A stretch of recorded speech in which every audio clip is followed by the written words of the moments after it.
Hi viewers, welcome to our channel. ప్రస్తుతం మనతో పాటు సీనియర్ జర్నలిస్ట్ దాము బాలా సార్ ఉన్నారు. వారితో మాట్లాడారు. నమస్కారం సార్. నమస్తే. సార్, తిహార్ జైలు నుండి కవిత గారు ఒక లెటర్ రాశారంట కదా, మరి ఎవరికి రాశారు? ఆ లెటర్లో ఏముంది సార్ అసలు? ఆమె ఈరోజు యాక్చువల్గా వాయిదా ఉన్నింది, కోర్టుకు వచ్చారు. కోర్టులో హాజరైన తర్వాత రిమాండ్ను మళ్ళీ 23 వరకు పొడిగించారు. సో ఈ సందర్భంగా ముందే నాకు తెలిసి ఆమెకి బెయిల్ రాదని తెలుసు, రిమాండ్ కంటిన్యూ చేస్తారని తెలిసే ఉంటుంది. సో అందుకని ఆమె ముందే ఒక 4 పేజీల లెటర్ రాసుకొని వచ్చారు. ఆ లెటర్ను మీడియాకి ఆమె అందించారు. ఆ లెటరు నేను కూడా చదివాను. ఆ లెటర్లో ఆమె మేడం జస్టిస్ అని సంబోధిస్తూ రాశారు. ఎందుకంటే rows avenue court judge Kaveri Baweja గారు. సో అందువల్ల మేడం జస్టిస్ అని సంబోధిస్తూ తన బాధలంతా కూడా ఆమె చెప్పుకున్నారు. ప్రధానంగా ఆమె ఏం చెప్పారంటే, 2.5 సంవత్సరంగా ఈడీ అండ్ సిబిఐ ఈ 2 ఏజెన్సీలు కూడా నన్ను వేధిస్తున్నాయి, హరాస్ చేస్తున్నాయి. నేను అయినప్పటికీ కూడా ప్రతి విషయంలో కోఆపరేట్ చేస్తున్నాను. వాళ్ళు అడిగిన 4 సార్లు నన్ను విచారించారు. 4 సార్లు కూడా ఓపిక్గా నేను సమాధానాలు చెప్పాను. నా బ్యాంక్ అకౌంట్స్, నా బిజినెస్ డీటెయిల్స్ అన్నీ కూడా వాళ్ళకి అందించాను. అట్లాగే నా 4 ఫోన్లు కూడా నేను ధ్వంసం చేశానని చెప్తున్న 4 ఫోన్లు కూడా నేను వాళ్ళకి ఇచ్చాను. సో నేను ప్రతి విషయంలో కోఆపరేట్ చేస్తున్నాను. అయినా కూడా ఈ 2.5 సంవత్సరంగా వాళ్ళు నా మీద నేను ఈ కేసులో ఇన్వాల్వ్ అయినట్టుగా ఎటువంటి చిన్న ఆధారాన్ని కూడా చూపించలేకపోయారు. వాళ్ళు చేసిందంతా కూడా కొంతమంది స్టేట్మెంట్లను తీసుకొని వాటి ఆధారంగానే నన్ను ఈ కేసులో ఇరికిచ్చారు తప్ప ఈ కేసులో ఎటువంటి నా ఇన్వాల్వ్మెంట్ ఉన్నట్టు ఎటువంటి ఆధారాలు కూడా వాళ్ళు చూపించలేదు. సో ఒక రకంగా నేను హరాస్మెంట్కి గురవుతున్నాను. నేను ఒక విక్టిమ్ని ఇక్కడ. నేను ఒక మహిళా రాజకీయ నాయకురాలుగా ఇంకా అనేక ఇబ్బందులకి గురవుతున్నాను. మీడియా నన్ను దోషిగా చిత్రీకరిస్తూ మీడియా ట్రయల్స్ చేస్తుంది. నా ఫోన్ నెంబర్ని కొన్ని ఛానళ్ళు ఓపెన్గానే పెట్టేశాయి. అది నా ప్రైవసీకి భంగం కలిగింది. కాబట్టి నాకు న్యాయం చేయండి అనేది ఆమె సారాంశం లెటర్లో. బేసిక్గా అంటే ఆమె చెప్పిన విషయాలు చాలా వరకు ఆమోదయోగ్యంగానే ఉన్నాయి. ఎందుకంటే నిజమే, ఆమె చెప్పినట్టుగా ఈడీ కానీ సిబిఐ కానీ ఇప్పటివరకు ఎటువంటి ఆధారాలు ఈమె ఇన్వాల్వ్మెంట్ ఉన్నట్టుగా మెటీరియల్ ఎవిడెన్స్ కానీ డాక్యుమెంటల్ ఎవిడెన్స్ కానీ ఎక్కడ ఉన్నట్లేదు. ఓన్లీ ఏంటంటే స్టేట్మెంట్స్ ఉన్నాయి. అవి కూడా ఆరోపణలు ఏంటంటే ఈడీ కొంతమందిని బెదిరించి టార్చర్ చేసి వాళ్ళ దగ్గర వాంగ్మూలాలు తీసుకొని వాళ్ళని అప్రూవల్గా మార్చిందన్న ఆరోపణలు ఉన్నాయి. సిబిఐ మీద కూడా మనం వివేకానంద రెడ్డి హత్య కేసులో కూడా దాదాపు నిందితులందరూ కూడా ఒక దస్తగిరి తప్ప మిగతా అందరూ కూడా ఇదే ఆరోపణలు ఉన్నాయి. అక్కడ కూడా కేసులు సిబిఐ మీద కోర్టులో కూడా కేసులు పెట్టారు, మమ్మల్ని టార్చర్ చేసింది. చివరికి విట్నెస్ అయిన వాచ్మెన్ రామయ్య కూడా నన్ను తీసుకెళ్ళి కొట్టారు, నాకు అప్పటి నుంచి మతిమరుపు వచ్చిందని కూడా అతను చెప్తున్నాడు.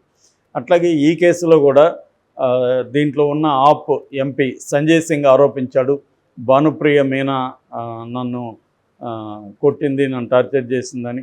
అట్లాగే చందన్ రెడ్డి ఎవరంటే మన శరత్చంద్రారెడ్డి కంపెనీ అరబిందో ఫార్మా దాని అనుబంధ కంపెనీ ట్రైడెంట్ కంపెనీకి ఆయన CEO.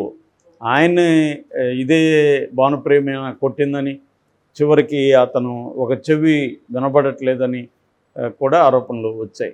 సో ఈ విధంగా బలవంతంగా వాళ్ళని బెదిరించి కొట్టి చిత్రహింసలు పెట్టి వాళ్ళని అప్రూవర్గా మార్చి ఆ స్టేట్మెంట్ల ఆధారంగా నన్ను ఇరికిచ్చారనేది ఆమె చెప్తున్న ఇది.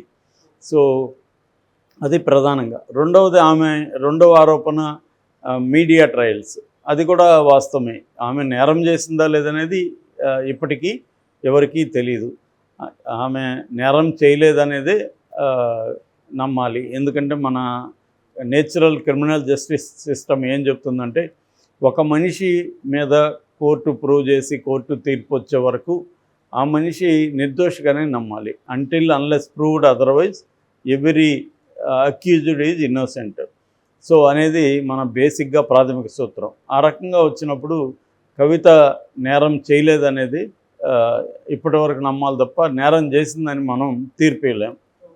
సో కానీ కొన్ని మీడియా సంస్థలు ఆమె నేరం చేసినట్టే మాట్లాడుతున్నారు అనేది ఆమె ఆరోపిస్తుంది. అట్లాగే ఆమె ప్రైవేట్ ఫోన్ నెంబర్ని బయట పెట్టడం కూడా కరెక్ట్ కాదు. సో అది ఆమె ఆరోపించిన దీంట్లో వాస్తవం ఉంది. అయితే ఆమె ఇటువంటి పిఎంఎల్ఏ చట్టాలని గతంలో వ్యతిరేకించుండాలి. వచ్చినప్పుడే 2002లో వచ్చింది. అవి చాలామంది ఏమనుకుంటారంటే మందాక రావు అనుకుంటారు. పార్లమెంట్లో ఈ పార్టీలన్నీ ఉన్నారు కదా, వీళ్ళప్పుడు ఇట్లాంటి చట్టాలు ఉండకూడదు, న్యాయంగా ఉండాలి, ఇటువంటి చట్టాలు కరెక్ట్ కాదని ఆమె చెప్పుండాలి. ఆమె అంటే బీఆర్ఎస్ పార్టీ. సో వీళ్ళు ఇక్కడ కూడా అదే ఊపాని ఈమె విక్టిమ్ కార్డు ఇవన్నీ చెప్తుంది. కానీ మరి ఇదే గవర్నమెంటు ఇక్కడ హరగోపాల్ లాంటి వాళ్ళ మీద కూడా ఉపా లాంటి చట్టాన్ని, అది కూడా నల్ల చట్టమే కదా, టెర్రరిస్టుల కోసం పెట్టుకున్న unlawful activities prevention act, so దాన్ని పౌర హక్కుల నాయకుల మీద, చాలామంది విమెన్ యాక్టివిస్టుల మీద అంతా పెట్టినావు. అప్పుడేమన్నా ఖండించిందా ఆమె? సో ఇటువంటి ఒక ద్వంద్వ ప్రమాణాలు కవిత విషయంలో కూడా కనిపిస్తున్నాయి. ఒక స్త్రీగా ఆమె ఈరోజు చెప్తుంది నేను ఒక ఉమెన్ పొలిటీషియన్, అవన్నీ కరెక్టే. ఆమె చెప్పిన విషయాలు దేంతో కూడా మనం విభేదించాల్సిన అవసరం లేదు. కానీ వేరే వాళ్ళ విషయంలో ఈమె ఇట్లాంటిదే చూపించిందా, ఇట్లాంటి ఆవేదన చూపించిందా? గతంలో చాలామంది మీద ఇట్లాగే మీడియా ట్రయల్స్ జరిగాయి. చాలామందిని వీళ్ళు దోషులను మాట్లాడారు. రేవంత్ రెడ్డిని అర్ధరాత్రి ఈడ్చుకెళ్ళారు ఇంట్లో నుంచి.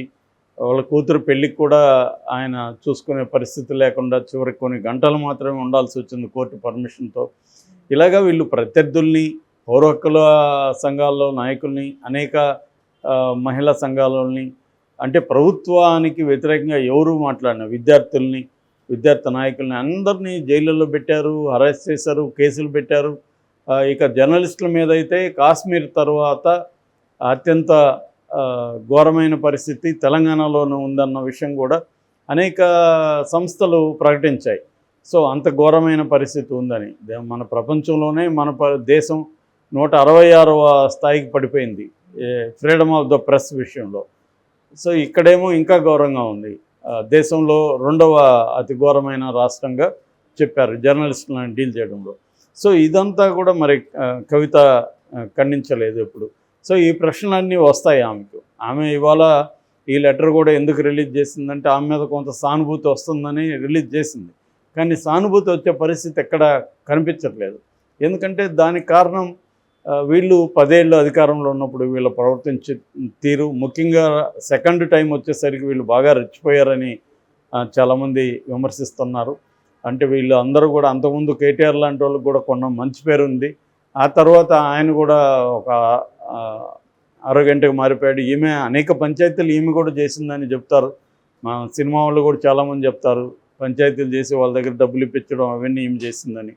సో ఇటువంటి విషయాలన్నీ జనాలకు తెలిసినప్పుడు ప్రజలు ఎందుకు సింపతి చూపిస్తారు? సో చాలా కోపంగా కసిగానే ఉన్నారు ప్రజలు. సో ఆమె లెటరు బయటకు వచ్చినా ఎవరు కూడా సింపతి చూపించే పరిస్థితి అయితే కనిపించట్లేదు. కానీ మనం అవన్నీ పక్కన పెట్టి కానీ చూస్తే మాత్రం ఆ లెటర్లో ఆమె ఆవేదన కరెక్టే, దాన్ని అర్థం చేసుకోవాల్సిన అవసరం ఉంది. అది కవితకే కాదు, ఎవరికి కూడా అలాంటి ఇది జరగకూడదు. ఒక అమాయకుల్ని లేదా నేరం చేశారు లేదా తెలియని వాళ్ళని వాళ్ళు ప్రూవ్ చేసుకునే దానికి టైం ఇవ్వాలి. వాళ్ళని వాళ్ళ దగ్గర ఏమీ ఆధారాలు లేకుండా, ఇప్పుడు చంద్రబాబు మీద కూడా అదే కదా, చంద్రబాబు మీద ఏ రకమైన ఆధారాలు లేకుండా కేసులు వరుసగా పెడుతున్నారు. సో ఇదేంటంటే పొలిటికల్ వెండెట్టా, ప్రతిపక్షాలను ఇబ్బంది పెట్టడం, ప్రతిపక్షాలుగా ఉండకుండా చేయడం అనేది డెమోక్రసీలో చాలా దారుణమైన విషయం. డెమోక్రసీలో ప్రతిపక్షాలు అనేది చాలా అవసరం. ప్రతిపక్ష వాయిస్ ఉండాలి. డిసెంట్ అనేది చాలా ఇంపార్టెంట్ డెమోక్రసీలో. కానీ ఇక్కడ చూసుకున్నప్పుడు మోడీ గవర్నమెంటు ఈ డిసెంట్ కానీ ప్రతిపక్షాల వాయిస్ని కానీ తొక్కేయడం అనేది బాగా కనిపిస్తుంది. ఈ ఈడీ సిబిఐ పెడుతున్న కేసుల్లో 95% కేసులు ప్రతిపక్షాల మీద ఉన్నాయి. ప్రతిపక్షాల ఈ కేసులో ఉన్న వాళ్ళల్లో దాదాపు ఈ మధ్యకాలంలో 25 మంది బీజేపీలో చేరితే వాళ్ళల్లో చాలామంది మీద క్లోజర్ స్టేట్మెంట్లు ఇచ్చేసింది, పిటిషన్లు వేసింది ఈడీ అండ్ సిబిఐ. కొన్ని కేసుల్ని పెండింగ్లో పెట్టింది. మనకి లేటెస్ట్ ఎగ్జాంపుల్ జగనే ఉన్నాడు. 18 కేసులు ఉన్నా కూడా 10 ఏళ్ళు బెయిల్ మీద తిరగగలుగుతున్నాడు అంటే మోడీ అండ లేకుండా ఎలా జరుగుతుంది? కాబట్టి క్లియర్గా ఆ రకంగా విక్టిమ్ అని చెప్పచ్చు కవితను. అట్ ద సేమ్ టైం కవితకు కూడా అనేక ప్రశ్నలు ప్రజల నుంచి ఉన్నాయి. వాటికి సమాధానాలు కవిత కూడా ఇవ్వాల్సి ఉంటుంది. Okay sir, thank you so much.